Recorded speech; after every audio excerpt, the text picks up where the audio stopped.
उत्तराखंड में मूल निवासियों के हक व सख्त भू कानून की मांग को लेकर विभिन्न राजनीतिक व सामाजिक संगठन एक बार फिर मुखर हुए हैं। मूल निवास भू कानून समन्वय संघर्ष समिति की ओर से एक सख्त भू कानून बनाने की मांग को लेकर एक बड़ा आंदोलन खड़ा किया जा रहा है। एक लंबे अंतराल के बाद उत्तराखंड के लोग एक बार फिर आंदोलित हैं। राजधानी देहरादून में 24 दिसंबर को विभिन्न राजनीतिक व सामाजिक संगठनों द्वारा प्रदर्शन का आह्वान किया गया। इस विशाल जनसमूह का मुद्दा है सशक्त भू कानून और मूल निवास प्रमाण पत्र। आज की यह पदयात्रा कई मायनों में ऐतिहासिक है। आज की विशाल रैली ने उत्तराखंड आंदोलन की यादों को भी ताज़ा कर दिया। आज बड़ी संख्या में लोगों ने शिरकत कर अपनी मांगे सरकार के आगे रख अपनी मंशा जाहिर की। वही स्थान है जहां से पृथक उत्तराखंड राज्य के आंदोलन के लिए 1.25 लाख की रैली निकली थी। ये पुनः एक और आगाज हो चुका है। जिस प्रकार से इस राज्य के हक हकूकों को लेकर, मूल निवास सशक्त भू कानून को लेकर जो फाइल दबाती रही है, आवाज दबाती रही है, इस बात को सरकार ने स्वीकार किया है कि मूल निवास नाम की कोई चीज है। एक कदम उन्होंने बढ़ाया है। अब बड़े कदम की आवश्यकता है कि जब सबके हक हकूकों को लेकर, सशक्त भू कानून को लेकर, मूल निवास को लेकर, छोटे छोटे जो हमारी जो व्यवस्थाएं हैं, जिनके उद्देश्यों के लिए इस राज्य की परिकल्पना हुई थी, उन उद्देश्यों को पूर्ति करने का अब जो है बारी है। सरकार को उस दिशा में काम करके दिखाना होगा। दरअसल उत्तराखंड एकमात्र हिमालयी राज्य है जहां राज्य के बाहर के लोग पर्वतीय क्षेत्रों की कृषि भूमि गैर कृषि कामों के लिए खरीद सकते हैं। राज्य बनने के बाद से अब तक भूमि से जुड़े कानून में कई बदलाव किए गए हैं और उद्योगों का हवाला देकर जमीन खरीद प्रक्रिया को आसान बनाया गया है। लोगों में गुस्सा इस बात पर है कि सशक्त भू कानून नहीं होने की वजह से राज्य की जमीन को राज्य से बाहर के लोग बड़े पैमाने पर खरीद रहे हैं। ये पहाड़ियों का खून है। ये देर में गर्म होता है, लेकिन जब गर्म होता है तो ये लक्ष्य को प्राप्त करता है। उत्तराखंड आंदोलन के बाद उत्तराखंड राज्य की प्राप्ति इसका उदाहरण है। और आप निश्चित समझिएगा कि ये जो युवाओं के द्वारा और सामाजिक संगठनों के द्वारा जो जमा बढ़ा हुआ है, जो गुस्सा बाहर आ रहा है, ये लक्ष्य तक पहुंचेगा और सरकार को वास्तव में उत्तराखंड के लोगों के अधिकारों वाला भू कानून फिर से स्थापित करना पड़ेगा। और राज्य के संसाधन पर बाहरी लोग हावी हो रहे हैं, जबकि यहाँ के मूल निवासी और भूमिधर अब भूमिहीन हो रहे हैं। इसका असर पर्वतीय राज्य की संस्कृति, परंपरा, अस्मिता और पहचान पर भी पड़ रहा है। देश के कई राज्यों में कृषि भूमि की खरीद से जुड़े सख्त नियम हैं। पड़ोसी राज्य हिमाचल प्रदेश में भी कृषि भूमि के गैर कृषि उद्देश्यों के लिए खरीद पर रोक है। राज्य में बाहरी लोगों द्वारा भूमि खरीद सीमित करने के लिए वर्ष 2003 में तत्कालीन तिवारी सरकार ने उत्तर प्रदेश के कानूनों में बदलाव किया और राज्य का अपना भूमि कानून अस्तित्व में आया। इस संशोधन में बाहरी लोगों को कृषि भूमि की खरीद 500 वर्ग मीटर तक सीमित की गई, जिससे भूमि की बड़ी संख्या में हो रही खरीद फरोख्त पर कुछ लगाम लगी। वर्ष 2008 में तत्कालीन मुख्यमंत्री बीसी खंडूरी ने संशोधन कर भूमि खरीद की सीमा घटाकर 250 वर्ग मीटर कर दी। हाँ जी, हम यही कहना चाहेंगे कि हमें मूल निवास मिलना चाहिए। हमारे पूरे राज्य में जब 3 राज्यों को साथ में अपना आज़ाद हुआ था, अलग हुआ था, तो बाकी दोनों में 1950 का भू कानून है, यहाँ क्यों नहीं है? हमें चाहिए। हमारा पहाड़ धीरे धीरे विलुप्त होते जा रहे हैं। हमारे पहाड़ों पे कब्जा किया जा रहा है, अवैध कब्जा किया जा रहा है। उसका सरकार जिम्मेदारी क्यों नहीं ले रही है? इसलिए हमें भू कानून चाहिए। और हमें खुद अपने शहर से निकाला जा रहा है, राज्य से निकाला जा रहा है, उसकी जिम्मेदारी सरकार क्यों नहीं लेती? हमें तक निकाला जा रहा है जिनका अस्तित्व ही नहीं है। भूमि मामले में बड़ा बदलाव 2018 में भाजपा के ही त्रिवेंद्र सिंह रावत के मुख्यमंत्री रहते हुए लिया गया, जब उत्तराखंड में उद्योग स्थापित करने के उद्देश्य से पहाड़ में जमीन खरीदने की अधिकतम सीमा और किसान होने की बाध्यता खत्म कर दी गई। साथ ही कृषि भूमि का भू उपयोग बदलना आसान कर दिया।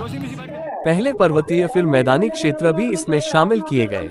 बाहरी लोगों ने देवभूमि उत्तराखंड में बड़ी संख्या में रिसोर्ट, होटल, पब, बार आदि बनाना शुरू कर दिया। लोगों के अंदर जो एक क्रांति की लौ है वो जल चुकी है। तो मैं ही मानता हूं कि अब ये लड़ाई निरंतर आगे बढ़ेगी। 24 दिसंबर के बाद हम पूरे प्रदेश भर में घर घर जाकर, गांव-गांव जाकर लोगों को मूल निवास स्वाभिमान महा जो आंदोलन शुरू हुआ है, इससे लोगों को जोड़ने का हम काम करेंगे। और ये लड़ाई जो है हमारे अस्तित्व की लड़ाई है, हमारे स्वाभिमान की लड़ाई है और हमारे रोजगार पर, हमारे ज़मीनों पर और हमारे संसाधनों पर जिस तरह से माफिया, जिस तरह से बाहरी लोग कब्जा जमा रहे हैं, हम उनका विरोध करेंगे।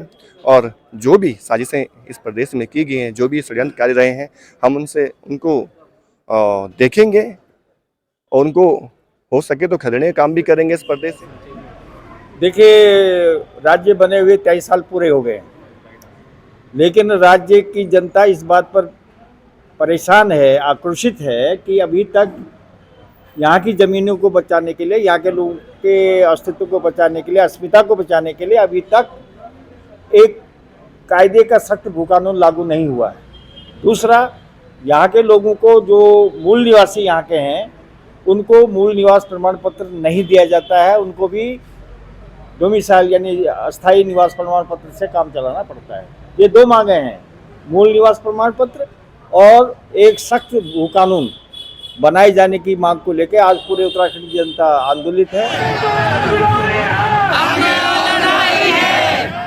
अलग अलग राज्यों में जमीन को लेकर अलग अलग नियम हैं। जम्मू कश्मीर से लेकर पूर्वोत्तर तक हिमालयी राज्यों ने अपनी जमीनें सुरक्षित की हैं। सिर्फ उत्तराखंड ही एकमात्र राज्य है जहां कोई भी आकर जमीन खरीद भू सकता कानून है। के समर्थन में आए हैं और हम उत्तराखंड के लोकल बच्चे हैं तो हम इसके समर्थन करते हैं और ये लागू होना चाहिए सर कि उत्तराखंड में भू कानून आओ, क्योंकि हम बाहरी राज्यों से लोग आके हमें प्रताड़ित करते हैं, हम पे अधिकार जमाते हैं। तो भू कानून के समर्थन में हम इसीलिए भू कानून के समर्थन में आए हैं। इसकी आवश्यकता थी और मुझे लगता है कि आज इसकी शुरुआत हो भी गई है, क्योंकि जब तक जनता नहीं जागेगी तब तक सरकार भी नहीं जागेगी। और सरकार ये मान के बैठी है कि हम चुनाव जीत के आते हैं, उसके बाद जो चाहे वो कर देंगे। और आज 23 सालों के बाद आज भू कानून और मूल निवास की जो आवश्यकता महसूस हुई, क्योंकि जो उत्तराखंड के प्रत्येक नागरिक ने, जो मूल नागरिक इन्होंने जो विकास के सपने देखे थे वो विकास में पीछे छोड़ गए। और जो बाहर से जो लोग संसाधनों की बदौलत, धन दौलत की बदौलत जिन्होंने यहाँ के संसाधनों पर अपना आधिपत्य जमा लिया है, वो मैं समझता हूँ कि वो वक्त आ गया कि आज फिर जो उत्तराखंड के लोग हैं उनको उनका न्याय, उनके साथ न्याय किया जाए और उनके हक उनको वापस दिया जाए। क्या है मूल निवास प्रमाण पत्र? उत्तराखंड में 1950 को मूल निवास की कट ऑफ डेट लागू करने की मांग की जा रही है। देश में मूल निवास को लेकर साल 1950 में प्रेसिडेंशियल नोटिफिकेशन जारी हुआ था। इसके मुताबिक देश का संविधान लागू होने के साथ वर्ष 1950 में जो व्यक्ति जिस राज्य का निवासी था वो उसी राज्य का मूल निवासी होगा। पहाड़ के लोगों के हक और हितों की रक्षा के लिए ही अलग राज्य की मांग की गई थी। उत्तराखंड बनने के बाद राज्य के पहले मुख्यमंत्री नित्यानंद स्वामी की अगुवाई में बनी भाजपा सरकार ने राज्य में मूल निवास और स्थायी निवास को एक मानते हुए इसकी कट ऑफ डेट वर्ष 1985 तय कर दी, जबकि पूरे देश में यह वर्ष 1950 है। इसके बाद से ही राज्य में स्थायी निवास प्रमाण पत्र पहचान में आया, लेकिन मूल निवास व्यवस्था लागू करने की मांग बनी रही। वर्ष 2010 में मूल निवास संबंधी मामले की सुनवाई करते हुए सुप्रीम कोर्ट और हाई कोर्ट ने देश में एक ही अधिवास व्यवस्था कायम रखते हुए उत्तराखंड में 1950 के प्रेसिडेंशियल नोटिफिकेशन को मान्य किया।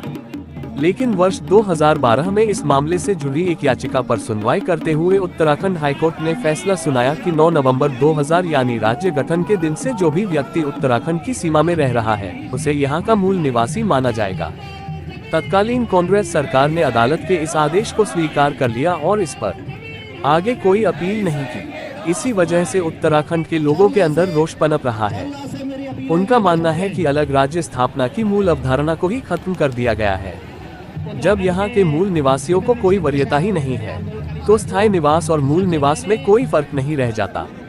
मूल निवास की मांग को लगातार बढ़ता हुआ भांपकर वर्तमान धामी सरकार ने इस मामले में एक समिति का गठन किया है जो स्थायी निवास व मूल निवास की बारीकियों को समझेगी व उनका समाधान सरकार के सामने प्रस्तुत करेगी। इस पर भाजपा प्रदेश अध्यक्ष महेंद्र भट्ट का कहना है कि विपक्षी दलों की सामूहिक रैली है और उस मुद्दे को लेकर है जिन मुद्दे पर हमने पहले से काम प्रारंभ कर दिया है और जनता जानती है कि इसका श्रेय किसको देना चाहिए, चाहे भू अधिनियम का मामला हो, चाहे मूल निवास का विषय हो। इन सब विषयों पर अगर समाधान किससे होगा तो भारतीय जनता पार्टी करेगी।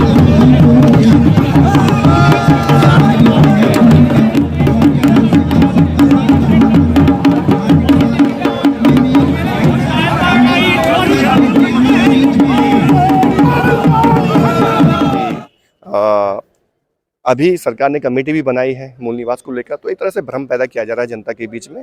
एक कमेटी से कुछ होने वाला नहीं है। हमने देखा पहले भी भू कानून को लेकर कमेटी बनी, हमारे आंदोलनकारी साथी हैं चिन्हीकरण को लेकर, उनके 10% आरक्षण को लेकर कमेटियाँ बन रही है। तमाम तरह से कमेटियाँ कर रहे हैं और कुछ हो नहीं रहा है। हम कहें जहाँ सरकार फैसला ले, हमें वार्ता के लिए बुलाने की जरूरत नहीं है। सरकार को पता है कि होना क्या है, वो सरकार चला रहे हैं, उनको तो इतना तो पता होना चाहिए कि मूल निवासी इस प्रदेश में किस तरह उपेक्षित हैं तो सरकार फैसला ले। मूल निवास 1950 की कट ऑफ डेट की डिमांड हमारी है। हम चाहते हैं कि जहाँ झारखंड में 1932 की उन लोगों की मांग रही है, उनने विधानसभा में विधेयक पारित किया है, सरकार यहाँ 1950 कट ऑफ डेट का विधेयक पारित करे और उसको केंद्र सरकार को भेजे जैसा उन्होंने भेजा है। तो सरकार को देखना चाहिए कि मूल निवासी वास्तव में क्यों इस लड़ाई को लड़ने जा रहे हैं। वास्तव में हम देख रहे हैं हमारी संस्कृति भी आज खतरे में है और तमाम तरह से बहुत बड़ी साजिशें हमारे मूल निवासियों के साथ हुई हैं। उनको एक तरह से बाहर के जब लोग आते हैं इस प्रदेश में तो हम देखते हैं कि अपने रिजॉर्ट बनाते हैं, अपने तमाम तरह के उनके यहाँ पर उद्योग धंधे ढांचे खड़े होते हैं और हमारे लोग वहाँ पर कोई या तो गार्ड बनेगा, कोई वहाँ पे बर्तन मांजेगा, कोई वहाँ पे नौकर बनेगा। हम ये नहीं चाहते। हम चाहते हैं कि मूल निवासी का प्रदेश है तो उसका अपना मालिक होना चाहिए, अपनी ज़मीनों का मालिक, अपने उद्योग धंधों के मालिक, अपने कारोबार उनके मालिक हमारा मूल निवासी होना चाहिए। वो यहाँ नौकर नहीं बनना चाहिए। हमारी ये सोच है और इस सोच को हम आगे बढ़ाने को लेकर इस महारैली कर रहे हैं और इसके बाद इस पूरे प्रदेश में उत्तराखंड जैसा मूवमेंट हम खड़े करने की हमारी तैयारी है। ये कोशिश होगी कि उससे भी बड़ा मूवमेंट इस प्रदेश में खड़ा हो और लोग जागें अपने हितों के लिए।